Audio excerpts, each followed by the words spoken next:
my Welcome to Compassion in Action, where advocacy meets real change, fighting for justice, equity, and healing, because every voice matters.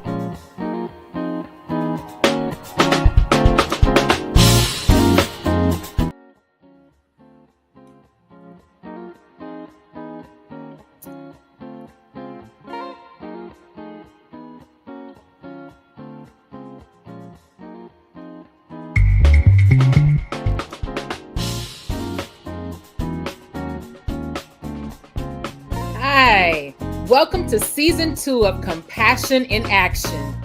I'm Angela Weston, co-founder and educational director of the Georgia Medical Cannabis Society, and I'm honored to kick off 2025 with a conversation that is critical to the future of medical cannabis. This podcast isn't just about cannabis, it's about advocacy, justice, and action. Our mission is to highlight the fight for patient rights, healthcare access, and policy reform. And tonight, we're diving into one of the biggest battles happening right now, the DEA's rescheduling hearings, and what this means for medical cannabis patients, businesses, and advocacy moving forward. Our guest tonight is Steph Sherer.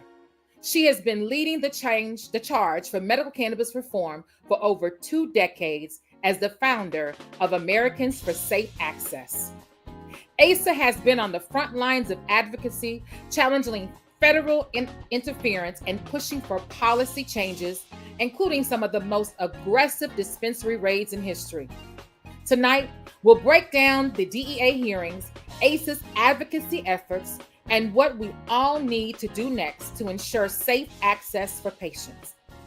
GMCS is proud to be an ASA affiliate, and this conversation is all about how we move forward together. Now let's dive in. Steph, welcome to Compassion in Action.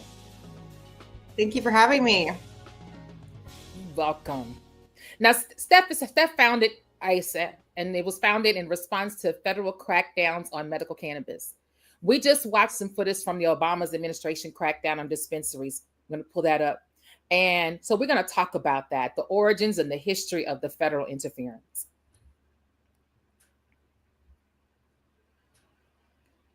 What I'm not going to be doing is using Justice Department resources to try to circumvent state laws on this issue. Despite the Obama administration's claims that it would not circumvent state medical marijuana laws, what the president said during the campaign, you'll be surprised to know, will be consistent with what we'll be doing here in law enforcement. Raids occurred on 2 West Hollywood dispensaries in March 2011. Reason TV arrived at the Zen Healing Collective to find the storefront shut down and agents from the Sheriff's Department, Los Angeles Police Department, and the Federal Drug Enforcement Administration hauling out boxes from the back. According to a DEA spokesperson, warrants served were federal, and law enforcement took 1 individual into custody, which may result in arrest. This occurred only a week after a vote authorizing California to tax medical marijuana. It's still unclear why Zen Collective and alternative herbal health services were targeted for raids, or if Los Angeles is in for more raids in the near future. Agents at the scene refused comment. Are you with the Sheriff Department or the DEA? Yes. Can we talk to somebody? No.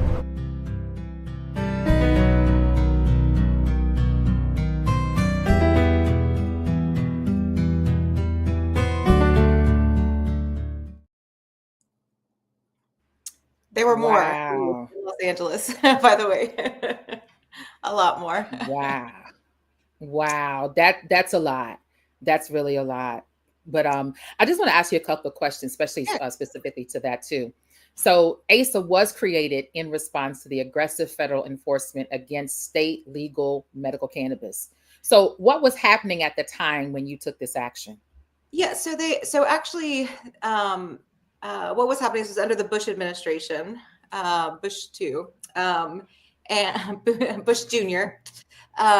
There were actually about 11 collectives in all of the United States. They were mostly in the Bay Area of California, There were, a couple very small ones here and there, but the larger ones were mostly in the Bay Area. There was actually one in Inglewood, California. A good friend of mine ran. But basically, after you kind of have to back up to when under Clinton, actually, when California first passed its medical cannabis voter initiative, and those laws were just criminal exemptions, right? So basically, what they say is, if you have a letter from your doctor and you show it to a judge, they'll drop the charges. But there weren't arrest protections. There was no access, right? It was literally just a compassionate use, basically, right? A criminal exemption. So, but the Clinton administration lost its mind, right? And the attorney general at the time came out and said that they would prosecute any doctor that wrote a recommendation. And, again, there was no access at this point. It was literally just a state saying, we're not going to criminally charge you. But, that law in California passed in 1996. And when I became a patient in 2001, there were actually 8 states that had passed similar legislation. And these collectives were actually not operating legally under state law, under local law or federal law, right? They were, committing federal civil disobediences to come together and provide people medicine. I became a patient. Actually, my neurologist brought cannabis up to me as an option. I never would have thought of cannabis as an anti-inflammatory. And I grew up in Texas, so I thought cannabis was brown. Like, it was not something that was part of my life. But my 80-year-old neurologist came in one day and asked me if I smoke pot. And I told him I didn't. And he asked me if I knew where to get some. And I asked him if I was his youngest patient, because I thought he was trying to score weed from me. I had no idea what he was like. He was like, no. He said, I don't really understand it, but I have 2 other patients that have a similar intolerance to anti-inflammatories. And we're running out of options, right? You can either not take the anti-inflammatories, which, after about 72 hours, I lose a lot of mobility, or he was guessing I was about 6 months out from dialysis if I stayed on the regimen I was on. So I was in my 20s, my early 20s in San Diego. I just called like friends of mine to listen to reggae, and I was like, "You smoke weed, right?" And it works, right? And obviously, I had a very privileged experience, right, of having friends that could find it for me, but also, they probably let me bum off them a little longer than maybe they would let other people. And then I had to go to their dealers, and, it wasn't necessarily a scary experience, but it was embarrassing, to have to chase down a skater kid to like find my medicine. And, I worked in PR at the time, and I remember showing up at this Walgreens parking lot to get cannabis. And the kid wouldn't sell it to me because he thought I was a cop, because I was in a suit, because I had just come from a press conference. Okay. Right. So I was like, "Are you?" As I'm like crying in this parking lot, this little kid, and we're like, "No, you have to sell it to me." And so I'd heard about these collectives up in the Bay Area, these patient collectives. I had a friend up there, and I, went and visited, and it was amazing. Right. Like, there were people there that answered my questions. There was different, modes of ingestion. And then I used a credit card, so it felt very legal. And then I ended up moving up to the Bay Area to be closer, actually, to that access. And I was there for a couple months, and one of a cultivation site was raided in Oakland. And that's when I realized, like, oh my God, these people are committing federal civil disobediences. Like, this is no joke. And, I had I'd never worked in cannabis policy, but I was a social justice activist. I did a lot of global justice work, and I'd done some prison reform work. There was an amazing organization in California called Books Not Bars that did a lot of youth work, and we did some fun direct action trying to stop prisons from being built in California. Another story for another time, but But the one thing I did know about the war on drugs was that, because 98% of people plead guilty, it's just a churn, right? Like, it just self-perpetuates itself, and all these people are making money off of it. We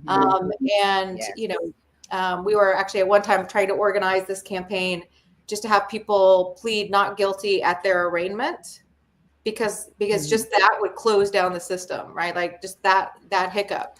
And so here I met these people who were consciously, openly committing federal civil disobediences and facing 40 years to life for the amount of cannabis that they were dispensing and had on the premises. So I was pretty impressed. But I also realized that while their heart was there, they maybe weren't exactly protecting themselves, right? And so once I understood that that they were committing these federal civil disobediences to bring people like me medicine, and that I could just see what effect that would have on the war on drugs, to have people blatantly saying, no, these laws are wrong, we're going to break them. And so I remember I blew up the sentencing chart for cannabis, and I was like, so you understand, like, you were talking about 10-year, 40-year mandatory minimums. I said, if this is really what you want to do, I'm going to create a movement to protect you guys. And at the time, Asa Hutchinson was head of the DEA. So this is under the Bush administration. And that's actually where we got our name. We were Asa. Just to think, go full circle. When Asa Hutchinson became governor of Arkansas, when he ran, there was medical cannabis on the ballot with him, and he did not come out against it when he ran for governor. So a nice little decade. That's amazing. Is that crazy? But yeah, that is amazing. A great time. These people were. It felt like any moment, someone was going to kick in your door, and these raids. So raids are really their search warrants with dynamic entry is what law enforcement call it.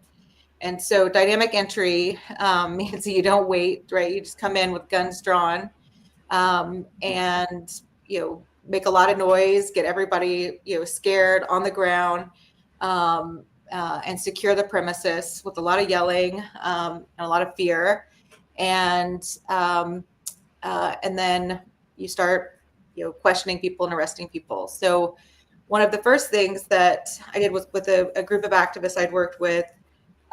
We took a Know Your Rights training that had been taught to me actually by civil rights activists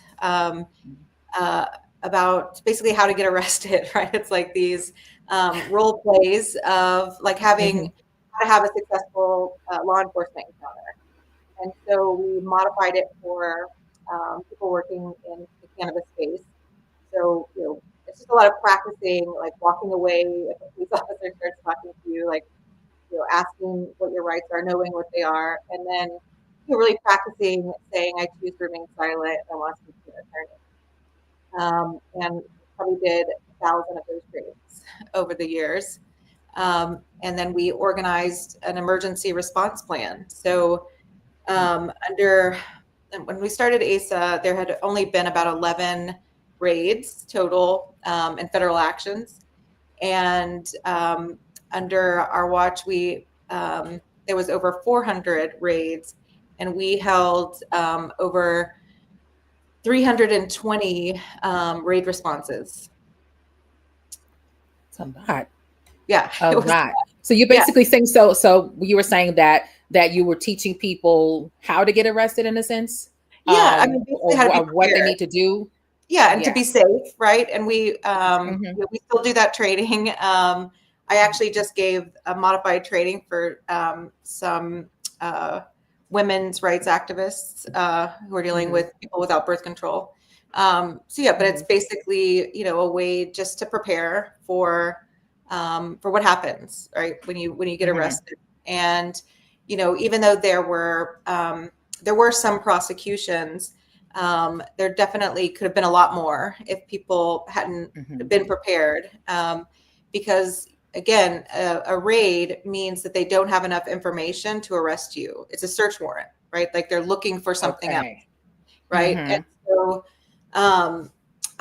so if everybody just shuts up, right, then they're not going to get more information, right. And so, and there's all tricks, you see it on TV, but you're not really prepared for it. Like, cat's out of the bag, like you say something and they're like, oh, you gave yourself up, you better just tell us everything, or good cop, bad cop. But we also, part of our raid response was that we had these intake forms for everybody that worked in cannabis businesses that were basically what to do if they were arrested. So did they need somebody to pick up their kids? Did they need somebody to go water their plants? Did they need somebody to feed their dog? Just to make sure that they could just be in that space and not feel like, oh, I'm just gonna talk because I gotta go. Like my kids, right? So yeah, it was a lot of organizing, and that was really just to keep people safe. But also, I think we all know that law enforcement are better behaved when people are watching, and so. In the early days, we had a listserv and phone trees. And then as we started using text messaging, right, we had these text chains. So people would sign up. We all had signs in our cars that said, DEA is taking my medicine, or DEA hands off my medicine. And I slept with my cell phone next to my head for 14 years until we passed the CJS amendment, because I was the trigger for the raid responses.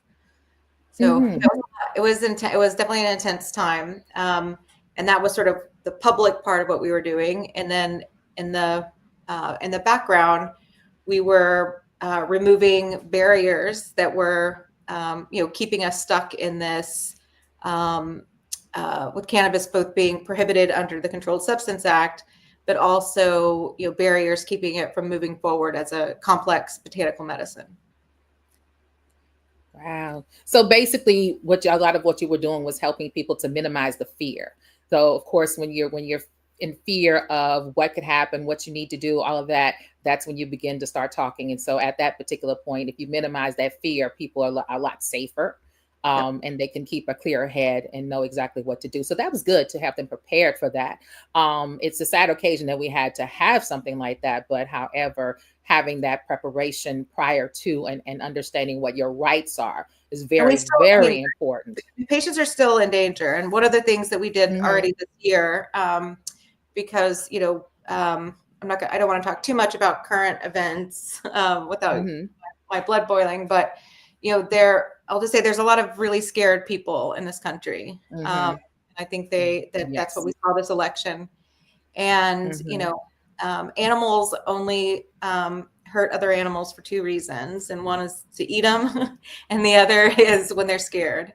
And so, there's a lot of profiling and stuff going on with the borders and immigration. And so, we still have all of the Know Your Rights information up on our website. We have a whole section on knowing your rights, and we just retranslated a bunch of it into Spanish. So if you work with any Spanish speaking patients or those communities, I think they're probably the most at risk right now. And we also translated the travel guide. We have a travel guide for patients, how to safely travel around the United States.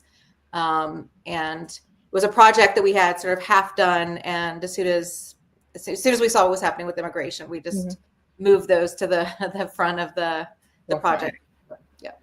Yeah. That's so I do have a question for you from your perspective. What has changed, if anything, since those early battles? I mean, are we seeing history repeat itself today? No, I mean, I would say things are pretty different. I mean, when I started Americans for Safe Access, I couldn't get a single doctor to speak to the media, right? Or we actually created this series of educational booklets for patients because the only thing that was out there, it had cancer, glaucoma, MS, all in one. And if you are a patient, I have dystonia. I don't know that much about cancer, right? I'm not gonna, when I see a long list like that, I'm like, that's some snake oil or something, right? But so we basically created these booklets for each condition because we wanted patients to take it to their doctor, right, and have something that they could talk about.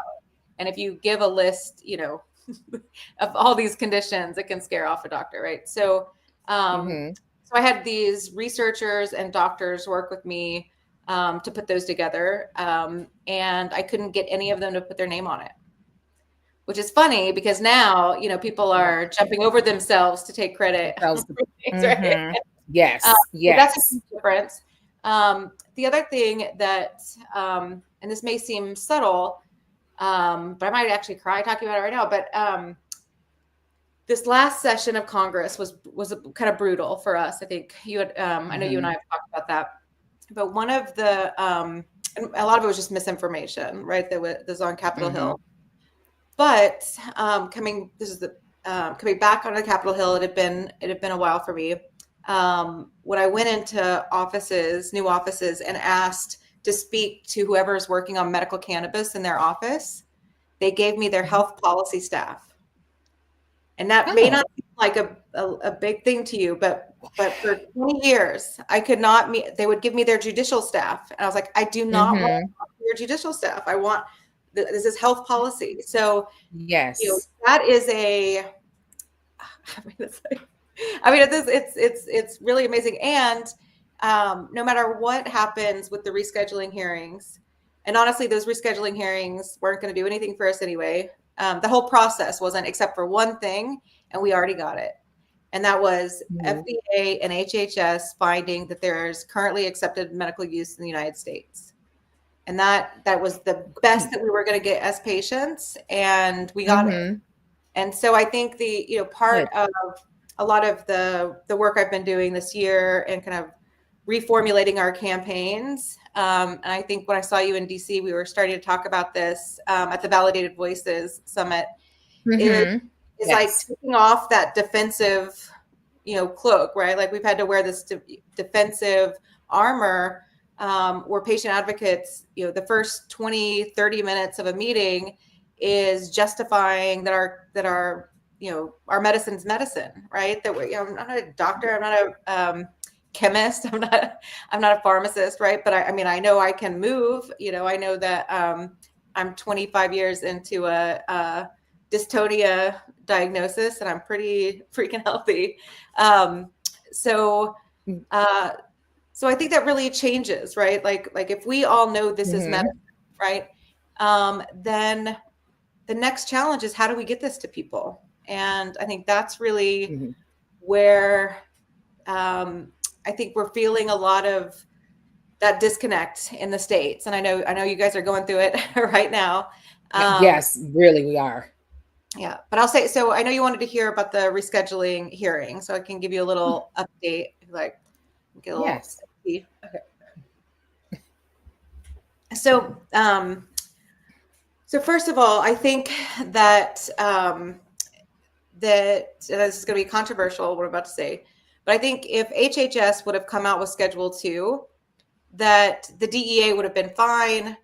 All of these anti-marijuana groups like SAM, they would have been like, okay, fine, Schedule 2, right?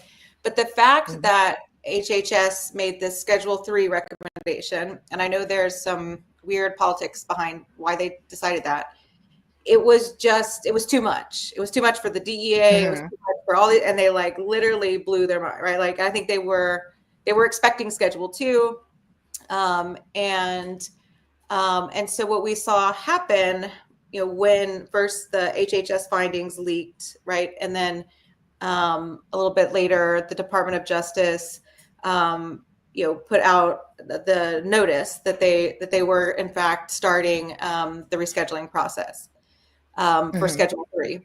That you saw the DEA, through the process of sorry, I'm trying to think of there's all these terms for the paperwork, but basically the Department of Justice, and usually the DEA does this, is they post a notice to reschedule, and that starts a public comment period, right? And in that notice is where you see the Department of Justice kind of going through HHS's findings with the DEA. And if anybody read that, you know, seeing exactly what was going to happen, right? Like, I feel like, I mean, people just don't read things anymore, right? Like, I don't think people even read any of it, right? Because it's not even, I mean, the Department of Justice wasn't even saying just Schedule 3. I mean, there was a lot of other things in their recommendation. They said move cannabis, the flower, and the extract into 3. But they added this new definition of THC Delta 9, naturally derived, in Schedule 3, and they left all this stuff in Schedule 1. And nobody was really talking about that. And I think part of it, what I was not prepared for, because I'll say, I've been working towards, you know, having HHS and FDA say the words currently accepted medical use for 22 years, right? And I wasn't just sitting around waiting. Like we had to create an international patients coalition to change the scheduling in UN drug treaties so that HHS could utter those words, right? Like we had to create product safety protocols for a illegal supply chain in order, right? Like it was a lot of work, right? And so on my chessboard, when I heard those words, you know, the music from Wizard of Oz was going to cue up like that. And the White House was going to invite us in, right? And we were going to come up to Congress and figure out how to get this medicine to patients, right? That was what we were working towards, right? We didn't want it on any of those schedules. We know that cannabis needs its own schedule. Also a controversial statement, but instead, we didn't hear about patients at all. In fact, the story broke at HHS in August of 2023, and then in March, I guess, of 2024 is when the Department of Justice posted their proposal, and then in September of 2024 was the first article that we got to mention patients and rescheduling. I mean, is that crazy? Like, wow. That's very crazy, right? And so here's what happened: is that the companies that are publicly traded, they really control a lot of the news cycle right now. And part of it is that they have staff, they have PR staff, and there just aren't a lot of reporters right now. I mean, in the last 4 years, we've lost over 8,000 reporters. So what that means is that often, reporters will just grab a press release and print it, right? They don't have budgets for investigative reporting. And so the sexy stories that came out of rescheduling, one was that this was a ploy by Biden to get reelected, which, and so they kept saying it was going to be rescheduled before the election. You remember that? So there's a process for rescheduling, and there was no way in hell that we were going to get through that process before the election. It was totally crazy, right? And so what happened with that misinformation is that it created a resurgence in the anti-cannabis lobby, right? Because it created a partisanship that wasn't there, that we had broken down. I mean, 90% of Americans support medical cannabis. There's some Republicans in there. Like, you know what I mean? Like, this is a bipartisan issue. But really, that act, right, of calling it a political move by Biden, it created this huge schism that we're gonna be feeling this year. And then the other big news story, which was also misinformation, was that Schedule 3 was going to save cannabis businesses because of 280E. That it's code, right? So yes, if cannabis was Schedule 3, then the 280E would no longer apply.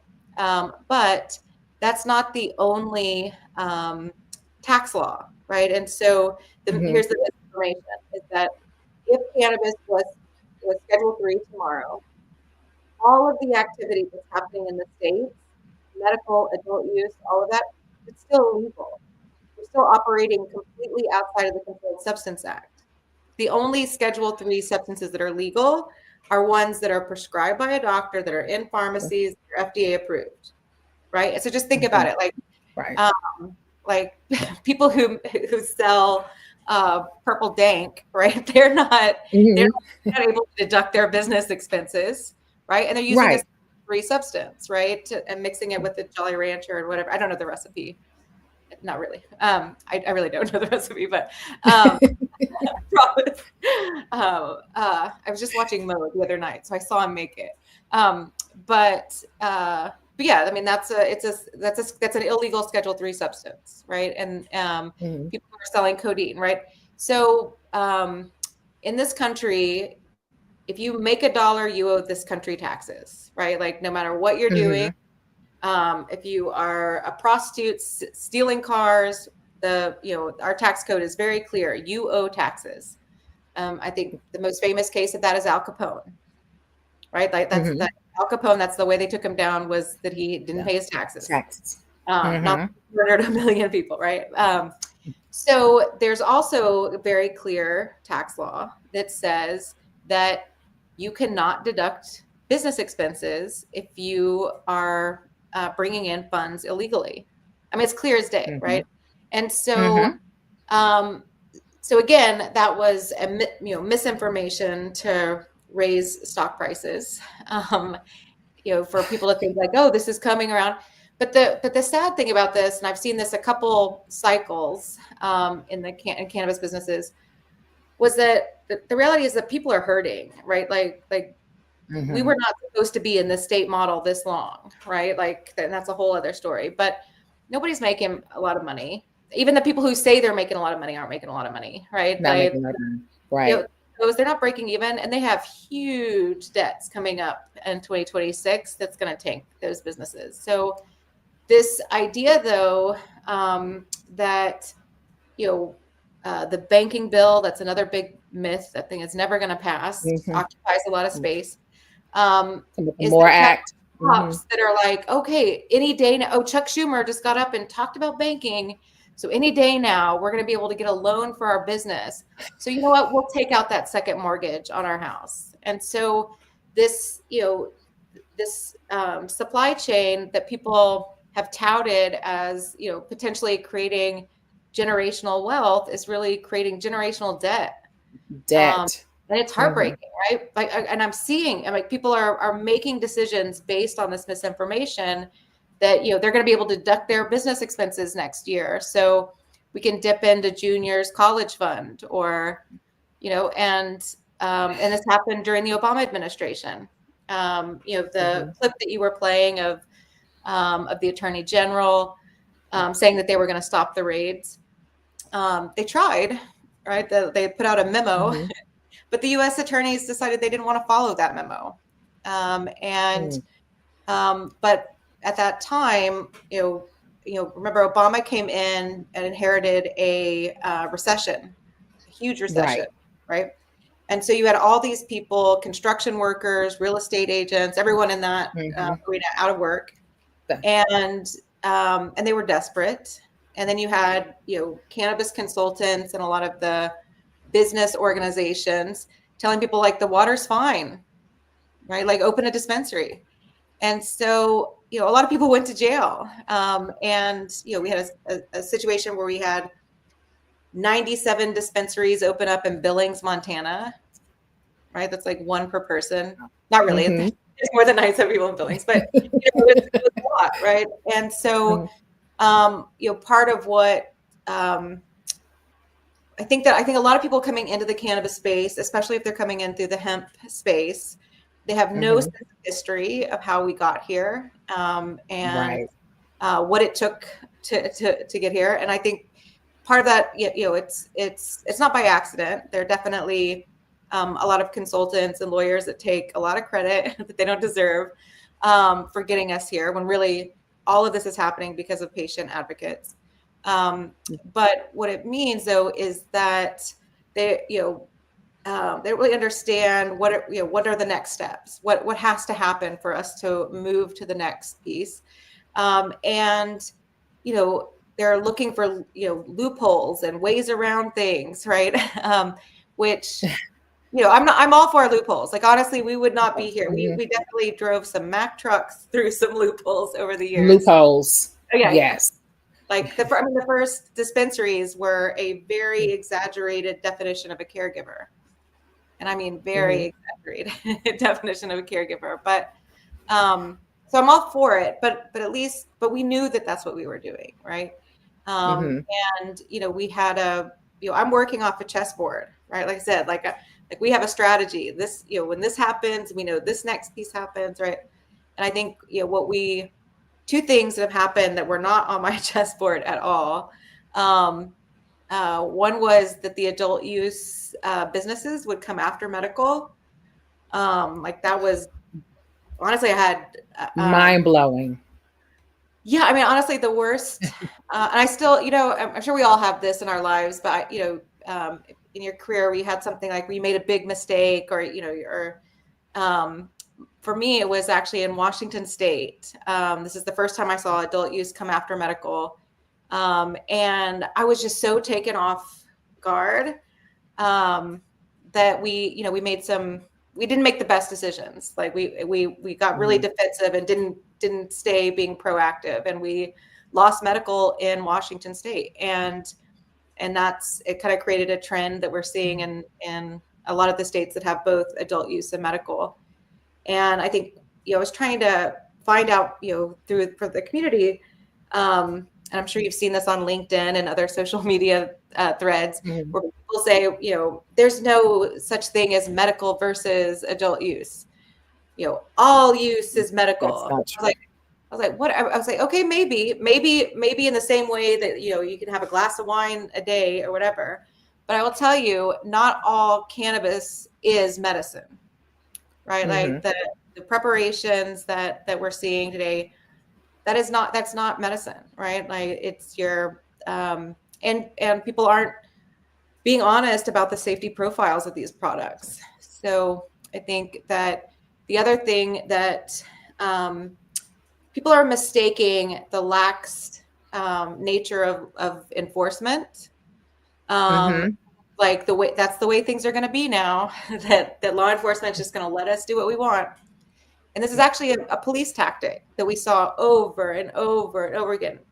Los Angeles was actually a major hub for this strategy, which is give them enough rope to hang themselves. Yep. So we actually caught the California Narcotics Officers Association. They were doing a speaking tour in California and in Washington and Oregon, talking to DAs and local police. And their advice was, don't freak out when dispensaries start opening. In fact, don't do anything. And they will multiply so quickly that you will then have the public will come out against them. And then you go after them because the public will be on your side. And that was their strategy. And that's what I'm definitely seeing right now. Like with the all of these, THC, Delta 8, Delta O, Delta whatever, that are not cannabis. Like I'm just tired of people saying that they are. These products are not interacting with your endocannabinoid system. They're not helpful. And the saddest thing to me, Angela, is you have to get up your nerve to try cannabis, right? Like older Americans, like it's not a little thing, right?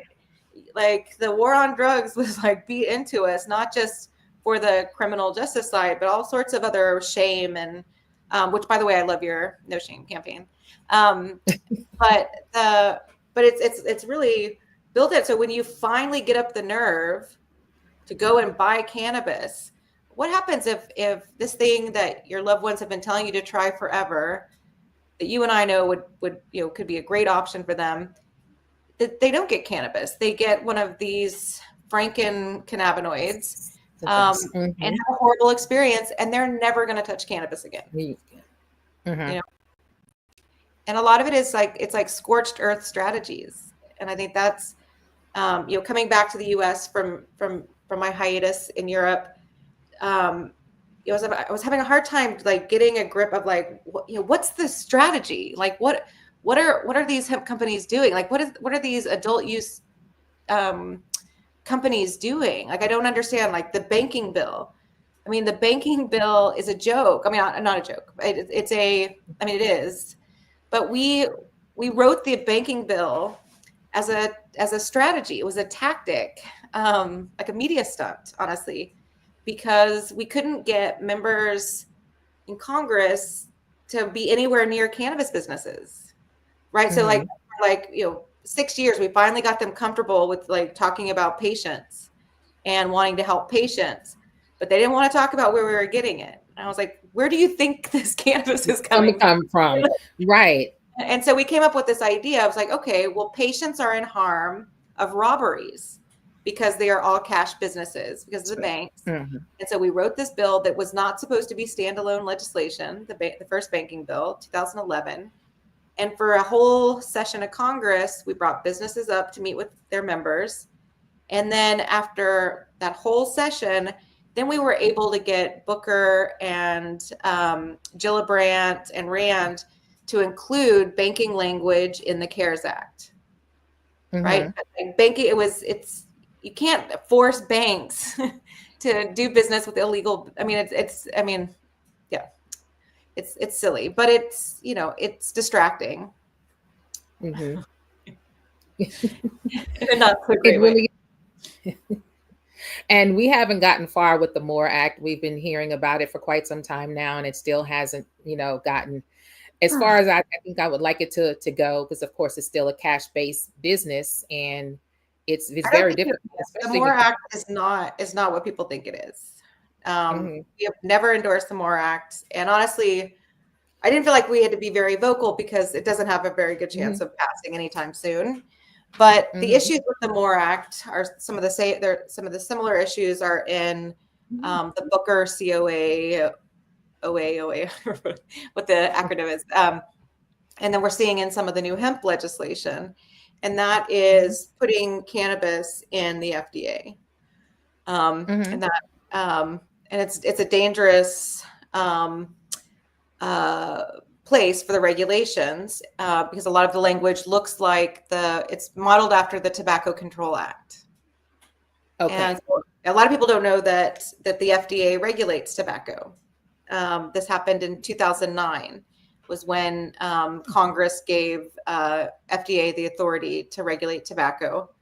And over a very short period of time, they kept getting more and more power. And I think probably one of the views you see of this is all the flavors went away during that period of time. Tobacco went to 3 strengths. So you could only have like low, medium, and high, and capped of what the tobacco level could be. Vaping is illegal. I don't know if a lot of people know that, but those little, those little stores that sell everything that's almost illegal, right? They have kratom and THC, Delta 8, right?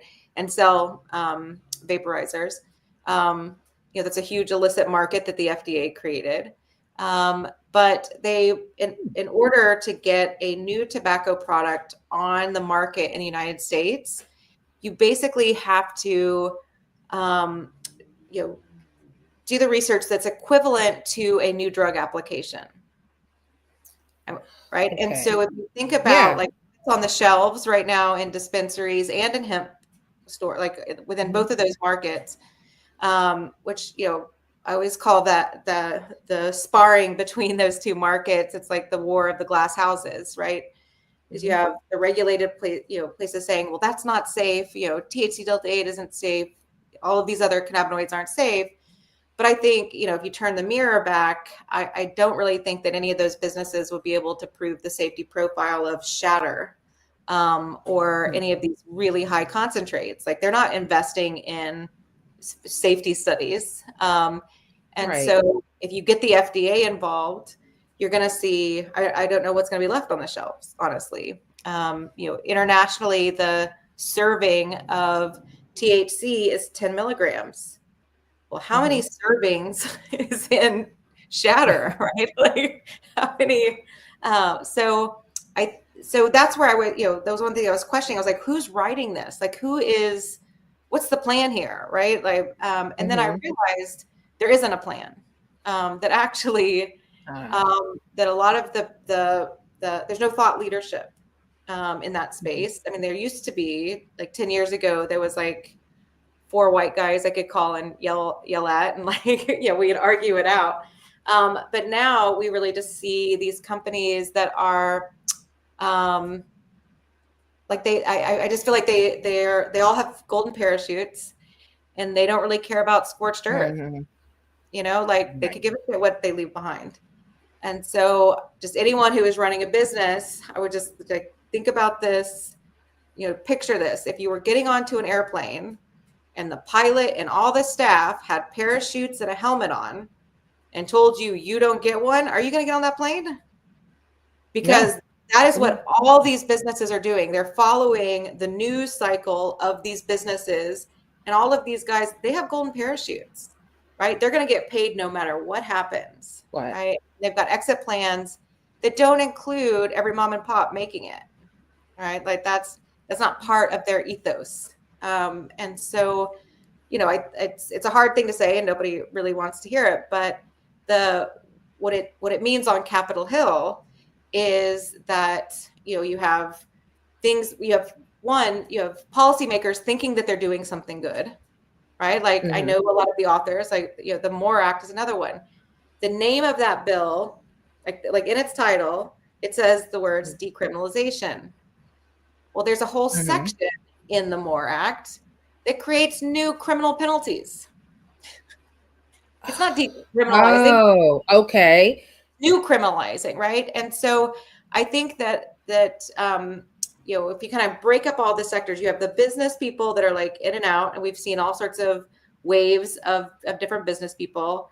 When I started, it was just I called them growers with the heart, or dealers with the heart. They were just like, they were the ones who were experts at cannabis.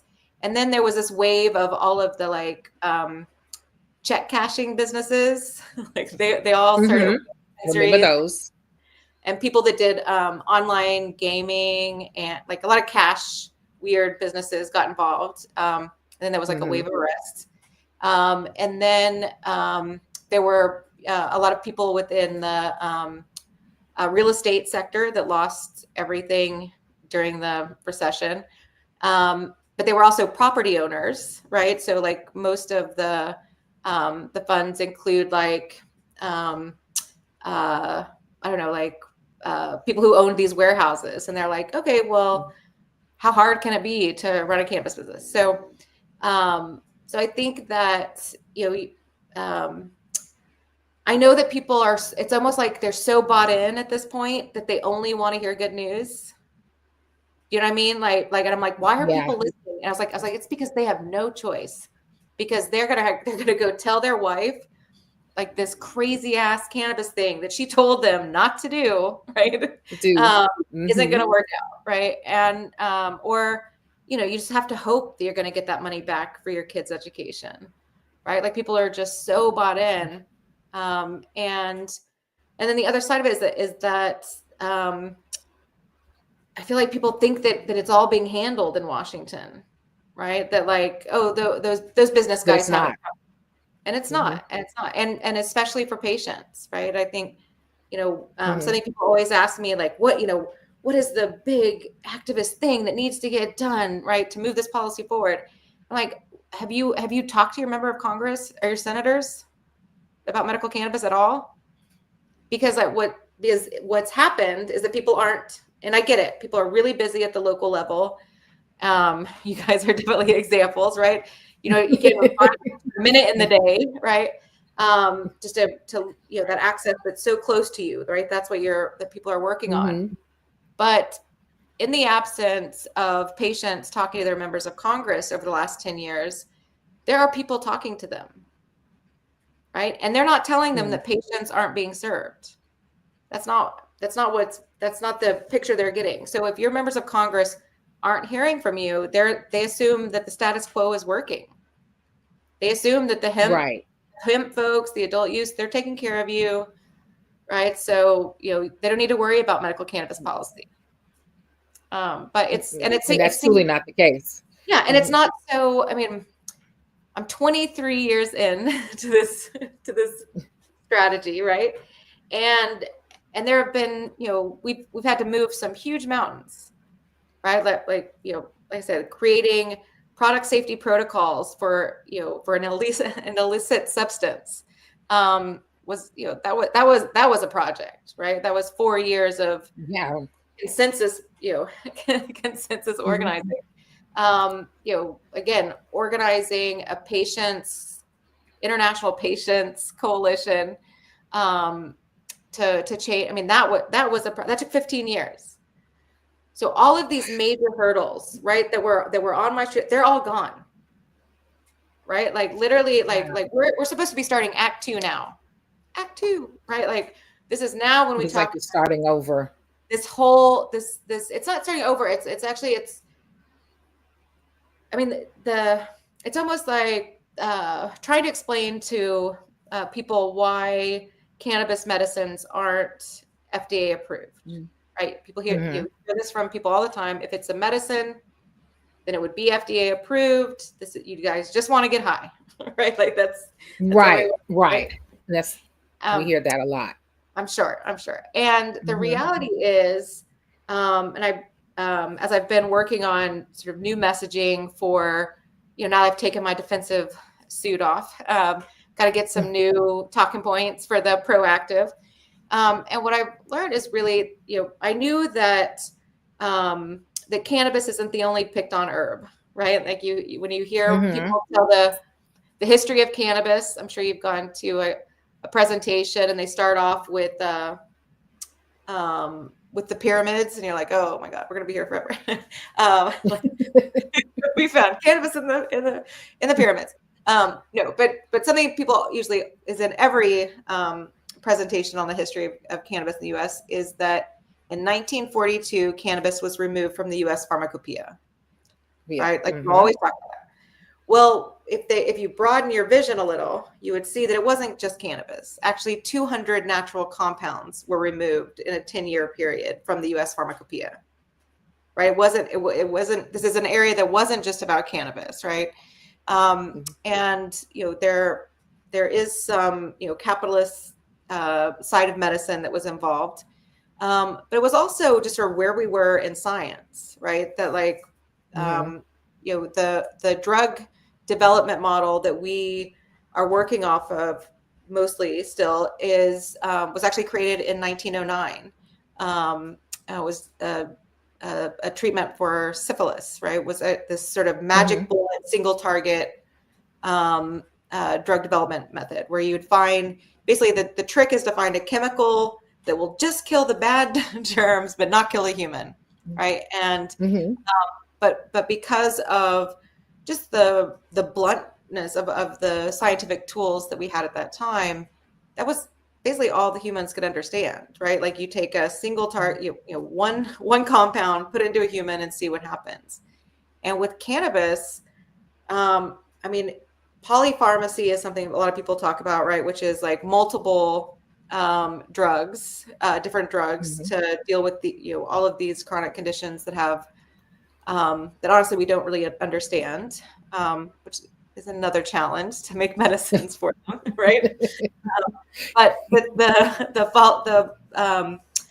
the cannabis, and because of all of the compounds that are in it, it's not only polypharmacy, it's also multi-target, right? And that the human brain cannot compute that many scenarios, right? That many compounds having that many reactions, but AI can.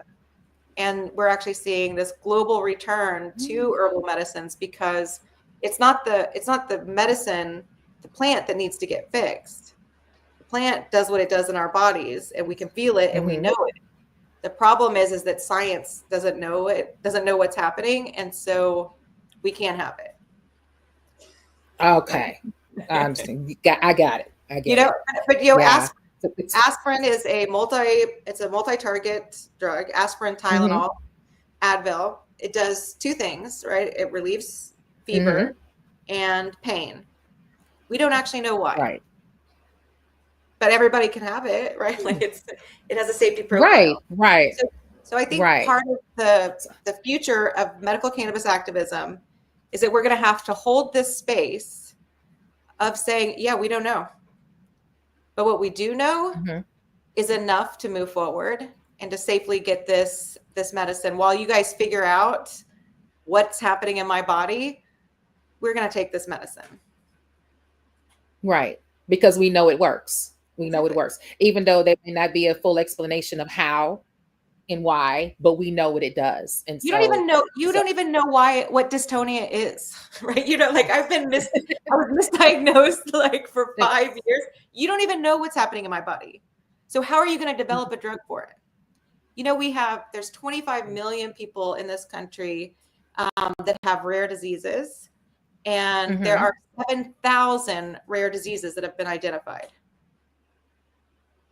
Wow. 7,000, right? Yes. And scientists don't know what is happening, right? And think about, and actually any childhood cancer is also considered a rare disease. A rare disease. And so you're going to tell a parent, no, that you can't try this product that is not going to kill your child.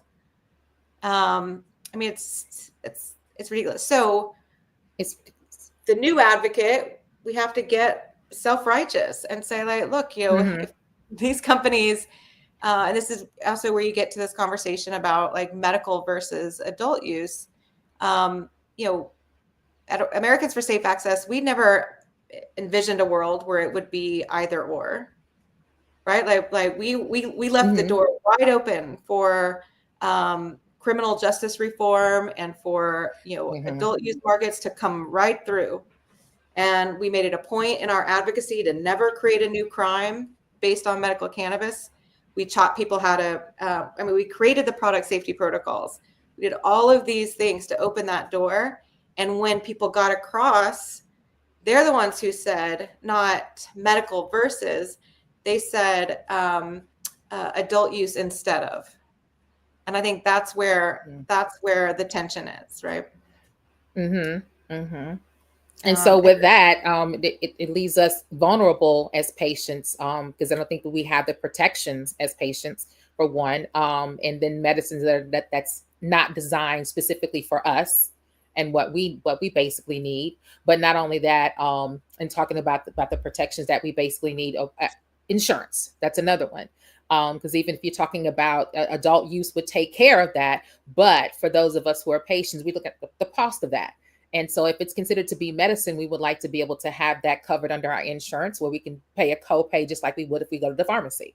So so we do have a ways to go on that. So with that, what you're saying, going back to the rescheduling, because I know that that's something that you've been talking about as far as the rescheduling is concerned. And you want to talk a little bit about your new scheduling that you were looking at? Yeah, Schedule 6. So we have our model legislation, which, you know, over the years has, you know, we've learned a lot, and we definitely have modified. Definitely in my experience setting up federal medical cannabis programs in other countries taught me a lot. But the crux of the program is to create a national medical cannabis program that would include, one, creating a new office in HHS, not in FDA. FDA will participate, right? But they're just not. They just can't. The FDA is a consumer protection agency. That's what they are. That's why they were formed. And the reason they have gotten this role of determining what is medicine is that they are verifying a health claim on a label. Right? Like that is like FDA. That's now synonymous with medicine in this country, but that's not. They're literally just saying, can you prove that health claim? So we can't, like, nobody can tell you what my disease is, much less tell you what my medicine is doing. And so it's not time for the FDA. Like, once we figure that out, then we'll be like, yes, here, tell me, is that on the label? Right. But for, you know, the the reality is, I know there's a lot of people who are sort of deschedule or die, that are like, if you say anything else, you're basically, ruining their future. And but there's some misconceptions there. One is rescheduling is not the same as decriminalization. So descheduling does not mean decriminalization. While it does take cannabis out of the Controlled Substance Act, right? As long as it's being used legally, because if it's being used illegally, it will come back under the DEA. But there are a lot of other crimes besides the Controlled Substance Act, right? So you can go to jail for dietary supplements. You can go to jail for selling food that isn't properly labeled or handled, right? So by just looking at that option as the only way is just short-sighted, because if your goal is decriminalizing, you can decriminalize without descheduling, right? And so over the years, and then we also just have the reality of this country, right? This country is not ready to deschedule. The entire, we're responsible for the entire global war on drugs, right? Like we had to go create a global war on drugs so that we could have one here, because of the power of our states, right? So the idea that is going to happen anytime soon is just not a reality. And so an all or nothing scenario just doesn't make sense, right? When people are like, when we know that people want to see medical cannabis move forward, A, and B, we have been able to decriminalize without descheduling. And one of our first versions of this bill was actually looking at like a Schedule 5A. But there's so much criminal code that exists around all of the 5 schedules. And so that's a couple countries actually created a new schedule. Germany for a period of time had a new schedule. Holland had one for a period of time, but they're very different systems. They don't have the war on drugs like we have, right? Like when I was talking in countries about changing the schedule, they're like, why? Like you can go to jail, and they're like, no, they don't. I was like, okay. But so it's a realistic way to look forward, a way forward. But in our legislation, we actually remove cannabis completely from under the DEA. Right. So actually the Schedule 6 would be overseen by the Office of Medical Cannabis. Right. And so in this current environment, am I going to put out there like, hey, we're decriminalizing weed in our legislation? I'm not going to lead with that. Right. But like read it. Right. Like we're and our legislation day one instructs the Department of Justice not only to expunge people's records, but to pay for it, like proactive, right? Just get rid of cannabis convictions off people's records. Don't make them go get a lawyer and have to go through that work themselves. So there's a lot in the legislation that's true to our vision, that Schedule 6 is a way to create product safety protocols for these markets, and hemp would go under. It also gets rid of this sort of BS hemp versus cannabis, because all cannabinoids would go under Schedule 6. So what would happen if tomorrow, let's say our legislation passed, then all of the USDA licenses that their intention of those plants is to bring a cannabinoid product to market for human consumption, they have to get a Schedule 6 license. Any of the state programs that want to opt in to the national program, they can. If they don't want to, they don't have to. I don't know why you wouldn't, because interstate commerce goes away. You can sell Schedule 6 to Schedule 6. Our medicine is legal, so we're protected under the American Disabilities Act. We can travel. We can, and yes, pharmacies and other segments of the healthcare system will be able to utilize cannabis. And I think you'll notice I never use the word the combination of the words cannabis industry. And that's because I think that it's a dangerous way to think about cannabis, because cannabis industry only exists if it's under prohibition, right? Like, yes, because it was under prohibition, we had to come up with every single piece for the supply chain, right? But the reality is that once you become legal, FedEx and UPS are pretty good at delivering things, right? Like, there's this whole absolutely that we can use, right? Mm-hmm. And so by calling all of these businesses the cannabis industry, you have a lot of protectionism happening, right? Where people don't want to see change. You're seeing this with MSOs that don't want their license to grow cannabis in a state where it's probably pretty expensive to grow cannabis. They don't want that to be worthless, right? So there's all sorts of protectionism that's happening. I see cannabis as a commodity that I would like to see in the healthcare industry. Mm-hmm. Does that make sense? That does make sense. That makes sense. So where are you now with that? I know that we had the campaign last year of trying to talk to legislators about the Schedule 6. So where are we now? Where are you now with that? So we are finishing up a back and forth with Ledge Council, which are basically the lawyers for Congress. So you come up with an idea for a bill, and you can write it in as whatever legalese you want. But then these attorneys, double check it, make sure that it's doing what you want it to do. They'll inform you if you're going to be affecting other laws and things that you have to think about, unintended consequences. It also determine what committees the bill has to go through. And so there's kind of a back and forth that we're going through right now. And so we've been, this legislation, we've gone through lots of reviews with patients organizations, with doctors, with medical cannabis businesses, but it's always getting tweaked. So we're doing some of that final back and forth. We have pulled out our chessboard and are looking at, who would be ideal champions to actually pass this legislation. And hopefully we can make those pieces come together.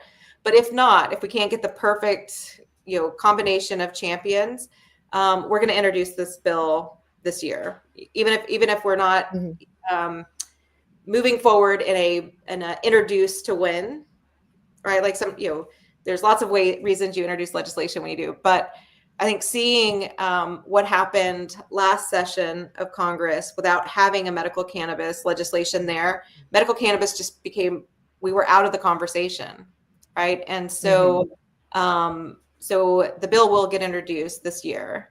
And, I'm hoping that we get that perfect combination of folks. And right now we are, we're running the 100 Days campaign, right? So we have a new administration, and we also have a new Congress, which happens every 2 years. So it's sort of like an Etch-a-Sketch, right? Shakes all of the proposed legislation away. And we look at, what are the things that POTUS can do, the president, what can happen under the executive branch. And there's, things that he can do. He actually can't change the scheduling. He can't legalize cannabis in any way. He doesn't have those powers. But the president can direct HUD to stop evicting cannabis patients from federal subsidized housing. They can direct VHA to allow their doctors to write recommendations for veterans. They can he can have the OPM, the Office of Personal Management, stop drug testing federal employees. So part of the campaign is asking Trump to do those things. And then the other part of the campaign is, making sure people have introduced themselves to the new Congress. This is the 119th Congress. Every single person has 2 senators and a congressperson. They may be returning, they may be new, but no matter what, they need to hear from patients in the first 100 days. So if you go to our website under our campaigns, or if you're following us on any of our social media channels, we have all sorts of actions. So we have a petition you can sign. We have, if you go a little further, so we're calling the campaign the Put Patients First. I think you can probably see some of the messaging where we got that. And we're calling for a compassion agenda for America, which is, passing our federal legislation. And so we also, in a couple weeks, have Medical Cannabis Awareness Week. That is February 15th through the 22nd. And this is actually something we've been doing for over 20 years. And it always starts on 2/15 because that was the first medical cannabis bill in California, was Prop 215. So February 15th. So we have all sorts of activities for people to sign up and join. We have everything from, just sending some stuff out on social media to we're going to be having teach-ins, advocacy, skill building. If you want to, if you love our legislation and wish that you were better at debating it, we're going to have skill building to help you present on the legislation. And on that's good. Yes. So yeah, just to get, because look, I talk about this all the time. I'm not that smart. I just say the same things over and over again. But not really. But you just get used to saying it and get comfortable with the questions. And also that week on Saturday on February 15th, we'll have our annual members only meeting. So if you are an ASA member, this is where we come together and talk about strategy and actually get input from our membership. And then on the 19th, and we're hoping that you guys will join us, is that we're calling for a day of action to educate senators. So some people are going to be delivering things to your Senate offices. I know in Atlanta, both your senators have offices there. You can drop off a briefing book. For some people, they're going to be doing a patient's first picket. So just on your lunch hour, showing up in front of the Senate offices and educating people that are coming in about the need for senators to protect patients. And May 1st will be the end of the 100 Days campaign. And we are, depending on sort of how things are progressing, we might have a mobilization to DC around May 1st. So keep that in your calendar. But we also may be calling people to come out to DC earlier because we, as much as I would love us just to be playing offense right now, we have a lot of defense coming up in the appropriations bills that could really impact our work. But I would just want to invite people, no matter where you are on that advocacy lane, right? That remember that our top 2 health agencies have found that there's accepted medical use to cannabis, right? Let that sink in, because for 50 years, the framework has been that there's no accepted medical use. And so that meant that right. The impact was that people who were arrested in those raids that we started, I'll just bring it full circle. If you were arrested for running a medical cannabis dispensary, you couldn't bring that up in court. The jury never heard about the medical cannabis. They never heard, and they couldn't even consider it. Right. Instead, what they saw was you have a license. They see all of these pounds. Yes, you were selling weed. There's no getting around that. But that's the reality, right? That we've had doctors tell us that we're crazy. That cannabis, there is no accepted medical value. People have lost their children. People have, lost their right to choose their medicine at their end of life because of that, the lack of currently accepted medical use. So, I just invite everyone in your messaging and the work that you're doing, and we don't get to be self-righteous much, but get on that soapbox and know that that's where you're advocating from. And if somebody tells you that, it should be an FDA approved drug, I think the best argument, really getting comfortable with saying, like, you don't even know what disease I have, right? Like all of these chronic conditions, we literally scientists are saying, we don't know what causes epilepsy. We don't know what causes neuropathic pain, right? So if they don't know that, how quickly is a medication going to come?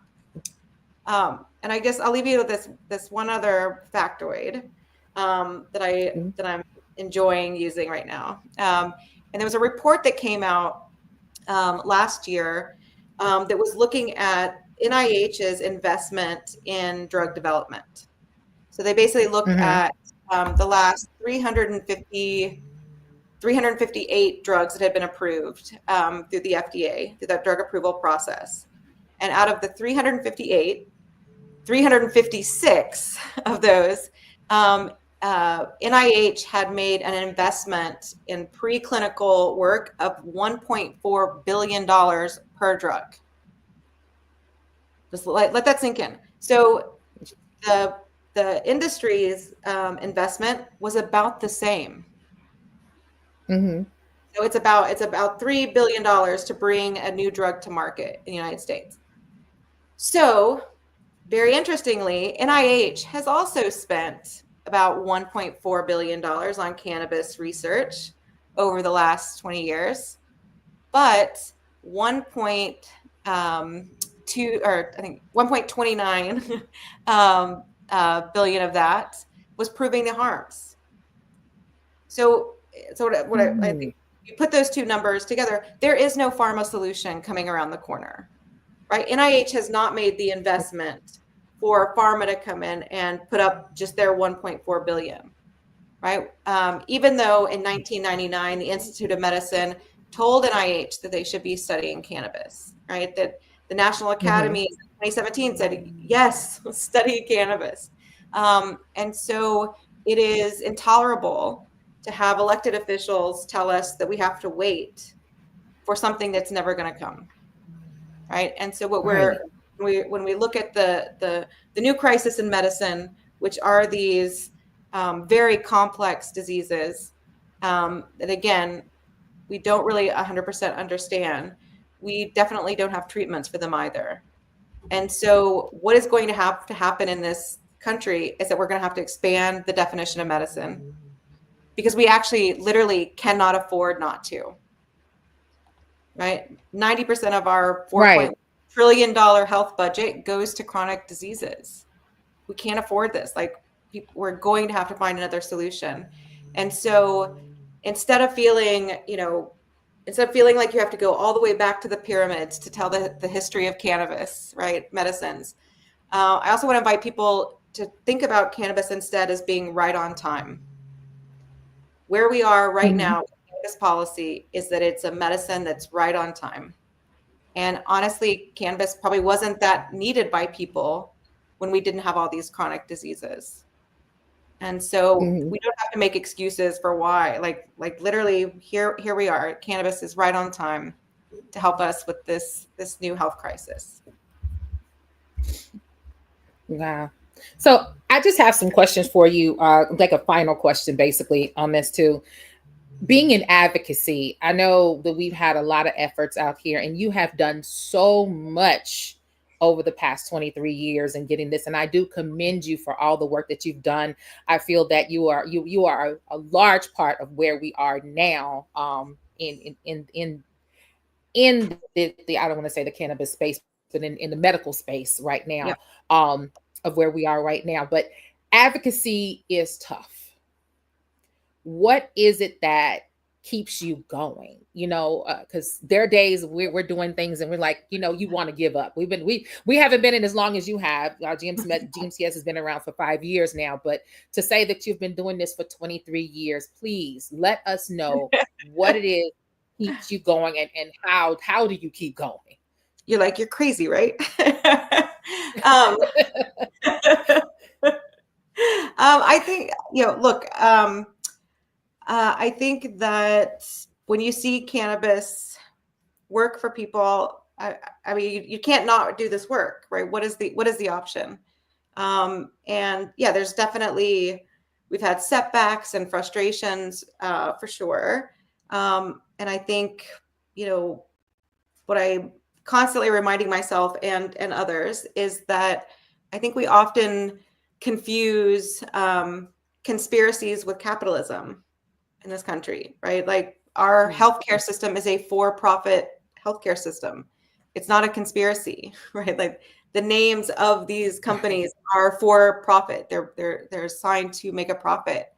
And what is, I guess what the opportunity is in that scenario is that it's just money, right? Like that this is like, it can feel like a lot, like definitely like, and people get very emotional, very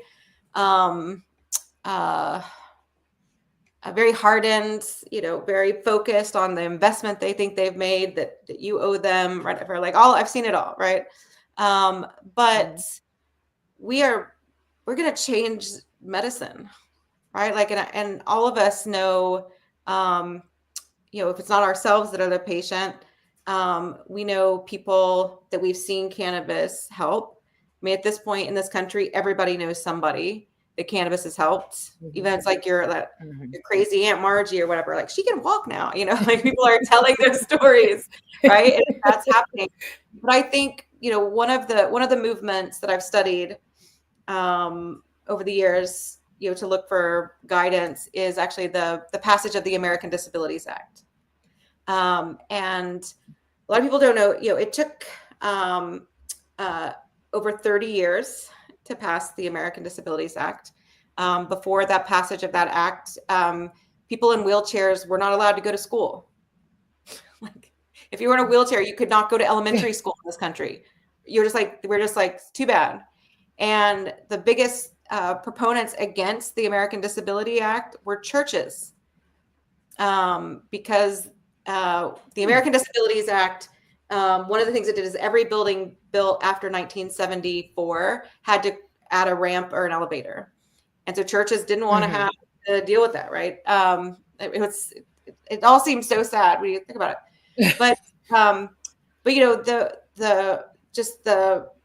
the power of that advocacy, right? And some of the actions that they did. There was this amazing action where this group of wheelchair-bound patients went to DC and went to the Supreme Court and crawled up those stairs. I don't know if you've ever been there, and to show that they had no access to justice.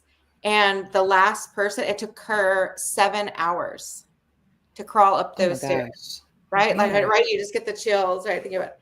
But from a strategic point of view, what ultimately passed the American Disabilities Act was two things. One is that they discovered that people didn't want to think about themselves being sick. So in our advocacy, if you're like, one day you'll have cancer, like literally the brain turns off, right? Because people do not want to think about their own mortality, right? But what they learned in their advocacy is that actually people, every waking moment, they're in fear of their loved ones being harmed. And so they did this ad campaign of a father sitting outside of a church while his daughter got married in a wheelchair, and a mother sitting outside of the movie theater. Children went in, right? And then all of a sudden people are like, wait, what? Like, oh, my wife can't come in, right? And it really changed sort of how people saw the solution, right? Like, okay, fine, build a ramp, right? Like everyone needs a ramp. And then the other was actually coalition building in the behind the scenes with the trades like trades unions, because actually the American Disabilities Act actually created more jobs than the New Deal because of all that construction, right? So I think that when things get too tough, I pull out my chessboard, right, and just dive into strategy and figure out how we can move these pieces. When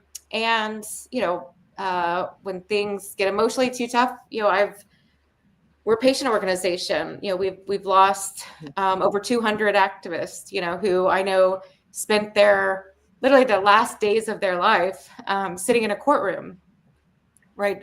Just showing court support for somebody that was being prosecuted, or spent the last, days of their life, their family hating them, right? For, coming up to the state legislature to be like, don't don't let this happen to you, right?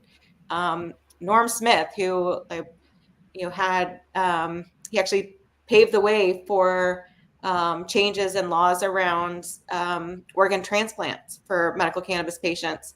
He didn't get one, and like Norm passed away. He was taken off of the organ transplant, but he changed. I mean, he changed and saved so many people's lives, So, so how could when I've witnessed that sacrifice, and I'm sure as hell not happy with the legacy of privileged Americans for safe access, which is, I think, what we have right now, right? That you just keep going. Mm-hmm. But I think you have to take a break when you can. You have to ask people to tap out. You have to be healthy. You have to make sure that you're not going to die on the steps, right? You got to be able to walk up all of them, and just check your center, right? Like, know why you're doing this, and don't be people are flawed, right? Like, don't be so disappointed when you meet somebody and now they're trying to start a business. Well, people have to make a living, like, I'm not, you just have to let people be people, right? That they're, there's probably more fear and ignorance than malice. And there's a lot of sloppiness and stupidity, but, as my grandma said, it's, if being stupid was illegal, we would all be in jail. And you're right. You're so right about that. And that just brings me to, for all our listeners out there, definitely understand that advocates work hard and don't get paid. It's a lot of what we actually do where we, give of ourselves, and these organizations really do need help. And so wherever you can lend a hand, whether it's time, definitely money, being able to support, because it does take a lot to go to that capital. There's costs to go out there to do what you do. So definitely supporting the organizations is where we really need the help and to live in a hand, because a lot of times you're doing it by yourself and you get tired. We should be able to, there are different times. I mean, over the last 23 years, ASA has gone from having, a very tiny budget, which we have now, which is almost no budget, just basically what room do I have on my credit cards this month? But there have been periods of time where we had, the year that we passed the CJS amendment and stopped the raids, we had a $1.5 million budget. So I think that what, people have to remember is that, advocates, we're not like, first of all, whether you're getting paid or not, it's not some sexy job. Right? Like, it is really hard work. Right. And what it means is, like, by donating, it means that that somebody's going to take care of it because you don't have time to do it. Right? Like, you don't you like your job. Trust me. You don't want to go in every moment. So, so I also hope that your listeners support you guys. I know you have a lot of work to do there. And I'm excited to see the work that you're doing in Georgia. So thank you for being a beacon for patients there. Oh, and thank you so much. I mean, this has been an incredibly important discussion, and we need hands on deck, all hands on deck, to ensure that patient rights are protected. And here at GMCS, we are proud to work with ASA in this fight. Follow ASA in GMCS. Sign the Safe Access for All petition and take action. But I want to thank all our listeners, and definitely thank you, Steph, for being here with us and shedding a lot of light on what you're doing, on what's happening in the medical cannabis area right now. And just want to tell you, we appreciate you. Keep going. We support you, and just everybody, all hands on deck. All hands on deck. And thank you for listening. And thank you to all our listeners out there for tuning in tonight. Definitely stay tuned on our channels right now on our YouTube, Twitter, Instagram, definitely LinkedIn. And stay tuned for more information in our next Compassion in Action. Have a great evening.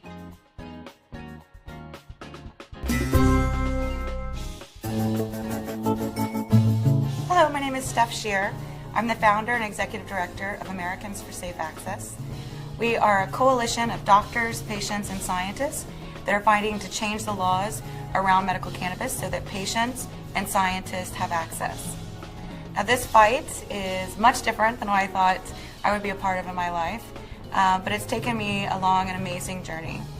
I started this fight actually as a medical cannabis patient and learned that I too had a lot of stigma that I held in my heart around this issue, and wanted to create an organization that actually could help educate patients and doctors about medical cannabis, but could also educate the public about why people use cannabis, and to really break down some of the stigma associated with people who use this therapy. Now, that has meant that we've created an organization that has members and chapters across the country. We have over 50,000 members and growing every day. And our members are medical cannabis advocates. They go into their communities and help pass laws. They do public education. So if you'd like to learn more about me or Americans for Safe Access, you can visit our website at americansforsafeaccess.org. Again, that's americansforsafeaccess.org. And remember, you want to make sure that these laws change before medical cannabis becomes an issue for you personally or someone you love.